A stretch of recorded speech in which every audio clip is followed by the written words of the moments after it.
Alejandro Magno, el conquistador de mundos. En una cálida tarde del año 356 a.C., en la majestuosa ciudad de Pella, capital del reino de Macedonia, nació un niño que estaba destinado a cambiar la historia del mundo. Su nombre era Alejandro, hijo del rey Filipo II de Macedonia y la reina Olimpia. Desde su nacimiento, su madre le hizo creer que era especial, que tenía la sangre de los dioses corriendo por sus venas. Se decía que descendía de Aquiles, el gran héroe de la guerra de Troya, y que su destino estaba escrito por los mismos dioses del Olimpo. Desde pequeño, Alejandro mostró una inteligencia brillante y un carácter indomable. No era como los demás niños de la corte, en lugar de jugar despreocupadamente, pasaba horas observando a los soldados entrenar, escuchando las historias de los grandes reyes del pasado y preguntándose cuál sería su propio destino. Pero hubo un momento que marcaría su infancia para siempre. Un día, su padre compró un magnífico caballo negro llamado Bucéfalo. Sin embargo, el animal era feroz e indomable, ningún jinete podía montarlo sin que éste se encabritara furioso. Filipo estaba a punto de deshacerse de él cuando Alejandro, con apenas 10 años, se acercó y pidió intentarlo. Entre las risas de los generales y cortesanos, el joven se paró frente al caballo y notó algo que nadie más había visto: Bucéfalo tenía miedo de su propia sombra. Con calma, Alejandro giró al caballo de cara al sol para que no pudiera ver su sombra, le susurró palabras tranquilizadoras y, en un acto de valentía, montó sobre su lomo. Para asombro de todos, el animal no se resistió y salió al galope con el niño sobre su espalda. El rey Filipo, emocionado, le dijo con orgullo: «Hijo mío, debes encontrar un reino digno de ti, porque Macedonia es demasiado pequeña para tu grandeza». La enseñanza de Aristóteles. A medida que crecía, su padre quería que recibiera la mejor educación posible, por lo que llamó a uno de los hombres más sabios de la época, Aristóteles. Durante años, el gran filósofo enseñó a Alejandro sobre ciencia, medicina, filosofía, literatura y estrategia militar.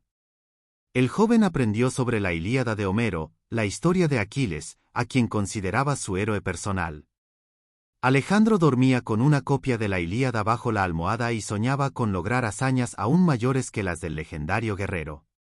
Pero mientras Alejandro se preparaba para su destino, su padre, Filipo, estaba ocupado expandiendo el poder de Macedonia. Había conquistado Grecia y planeaba una gran campaña contra el poderoso imperio persa. Sin embargo, antes de que pudiera llevar a cabo su plan, fue asesinado misteriosamente en un banquete. El ascenso al trono. A la edad de 20 años, Alejandro fue proclamado rey de Macedonia. Muchos creían que, debido a su juventud, su reinado sería débil y pronto caería. Pero Alejandro no tenía intención de ser solo un rey, quería ser el mayor conquistador de la historia. Su primer desafío fue consolidar su reino. Algunas ciudades griegas se rebelaron, creyendo que podían liberarse de Macedonia tras la muerte de Filipo.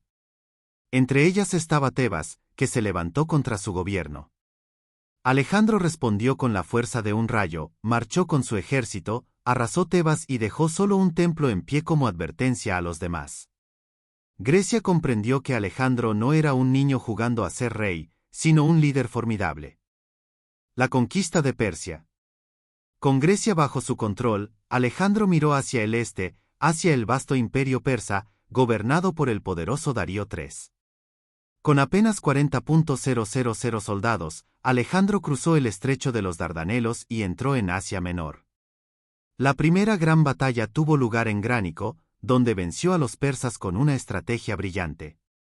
Pero su prueba definitiva llegó en Isos, donde se enfrentó cara a cara con el mismo Darío III. Aunque el rey persa tenía un ejército mucho más grande, Alejandro usó su astucia para abrir un camino directo hacia Darío, quien, al ver el peligro, huyó dejando a sus soldados atrás. Tras la victoria, Alejandro fue recibido como un libertador en Egipto, donde fue proclamado hijo del dios Amón y fundó la ciudad de Alejandría, que con el tiempo se convertiría en un centro de cultura y conocimiento. Pero Alejandro no se detuvo.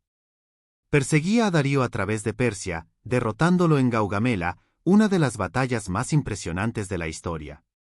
Finalmente, Darío fue traicionado por sus propios hombres y asesinado. Ahora, Alejandro no era solo rey de Macedonia y Grecia, sino también emperador de Persia.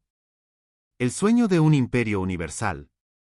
Pero el rey macedonio no estaba satisfecho. Siendo aún joven, deseaba conquistar el mundo entero.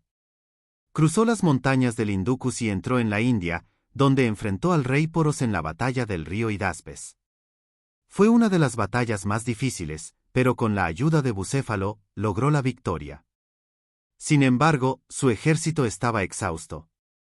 Habían recorrido miles de kilómetros, luchado en innumerables batallas y querían regresar a casa.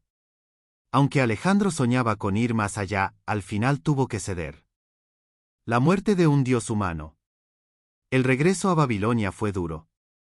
En el camino, Bucéfalo, su fiel compañero, murió, lo que llenó a Alejandro de tristeza. Poco después, en el año 323 a.C., a los 32 años, Alejandro cayó enfermo repentinamente. Nadie sabe con certeza que lo mató, algunos dicen que fue envenenado, otros que sufrió una fiebre mortal. En su lecho de muerte, sus generales le preguntaron a quién dejaría su vasto imperio, y él, con su último aliento, respondió: Gal más fuerte. Con su muerte, su imperio se fragmentó en luchas entre sus generales, pero su legado nunca desapareció. Alejandro había cambiado el mundo para siempre, mezclando las culturas griega, persa, egipcia e india en lo que se conocería como la era helenística. Hoy, miles de años después, su nombre sigue siendo recordado como el de uno de los más grandes conquistadores de todos los tiempos, un hombre que desafió a los dioses y casi logró gobernar el mundo entero. Alejandro Magno no solo conquistó tierras, sino que dejó un legado cultural y militar que perdura hasta hoy. Fundó ciudades, difundió el pensamiento griego y marcó la historia para siempre. ¿Te imaginas qué habría pasado si no hubiera muerto tan joven? ¿Habría conquistado el mundo entero? Si quieres más historias como esta, dime a quién te gustaría conocer. Recuerda suscribirte y darle a la campanita para que te sigan llegando notificaciones cuando subamos un video nuevo todos los días. Ten un lindo día.